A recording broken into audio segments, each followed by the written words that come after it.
అంటే ఈరోజు దేవుడు ఎలాంటి కార్యాలు చేస్తున్నాడు, ఇవన్నీ కూడా ప్రజలు వాళ్ళ ముందు జరుగుతున్నా చూస్తున్నా ఇంకా దేవుడి మీద నమ్మకం కలగట్లేదు, దేవుడి మీద విశ్వాసం లేకుండానే జీవిస్తున్నారు. చూడండి, ఇజ్రాయెల్ ప్రజల యొక్క ఆలోచన ప్రకారం చూస్తే 40 సంవత్సరాల ప్రయాణము వారి ముందు ఉన్నదన్న సంగతి వారికి తెలియదు. వారు అనుకోలేదు 40 సంవత్సరాల ప్రయాణం ఒకటి ఉంటుందని. అలాగే ఈరోజు ఐగుప్తుని విడిచిపెట్టేసి వచ్చిన వెంటనే మనకి కూడా ఎలా అనిపిస్తుంది, వా ఎత్తబాటు క్యాండిడేట్ కాబట్టి బయటకు వచ్చేసాను, ర్యాప్చరింగ్ క్యాండిడేట్ కాబట్టి నేను బయటకు వచ్చేసాను, ఎత్తబడిపోతాను కాబట్టి అమ్మో ఇక బయటకు వచ్చానంటే ఎత్తబడిపోతాను, బయటకు వచ్చానంటే ఇక ఎత్తబడిపోతాను. చూడండి, దీని గురించి కూడా ప్రవక్త వర్తమానంలో అన్నారు, నీ ఆరంభమే సరిగ్గా లేనట్లయితే నువ్వు ఎన్ని సంఘాలకు మారినా నువ్వు అలాగే ఉంటావు అన్నాడు ప్రవక్త. నీ ఆరంభమే సరిగ్గా లేకపోతుంది అంటే దాని అర్థం ఏమిటి? నువ్వు ఐగుప్తులో ఉన్నప్పుడే నువ్వు సరైన ప్రత్యక్షత కలిగి ఉండాలి. ఆలోచించండి, నువ్వు ఐగుప్తులో ఉన్నప్పుడే నువ్వు సరైన ప్రత్యక్షత కలిగి ఉండాలి. ఐగుప్తులో ఉన్నప్పుడు నువ్వు సరైన ప్రత్యక్షత కలిగి ఉంటే ఖచ్చితంగా ఆ ప్రత్యక్షతను పట్టుకొని 40 సంవత్సరాలు కూడా నువ్వు ఆ ప్రత్యక్షత మీదనే నడుస్తూ ఉంటావు.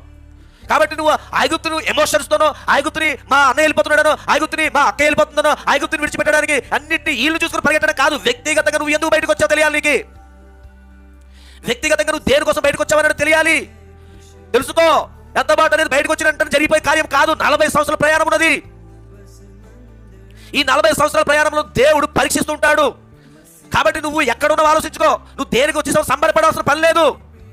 నువ్వు ఒకటే ప్రవక్త అన్నాడు, నువ్వు అసలు ఆ ఐగుప్తులో ఉండిపోయినా బాగుండన్నాడు ప్రవక్త.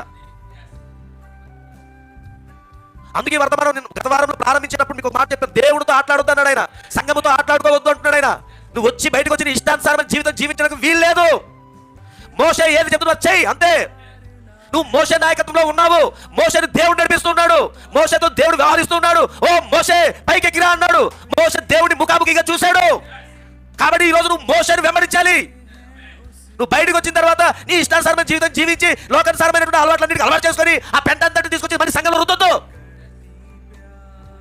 అలా రుద్దడానికి నువ్వు సాహసించావు అంటే నువ్వు ఏం చేస్తున్నావు? మరలా అహరోను కుమారులు ఏ పని అయితే చేశారో అదే పని చేస్తున్నావు.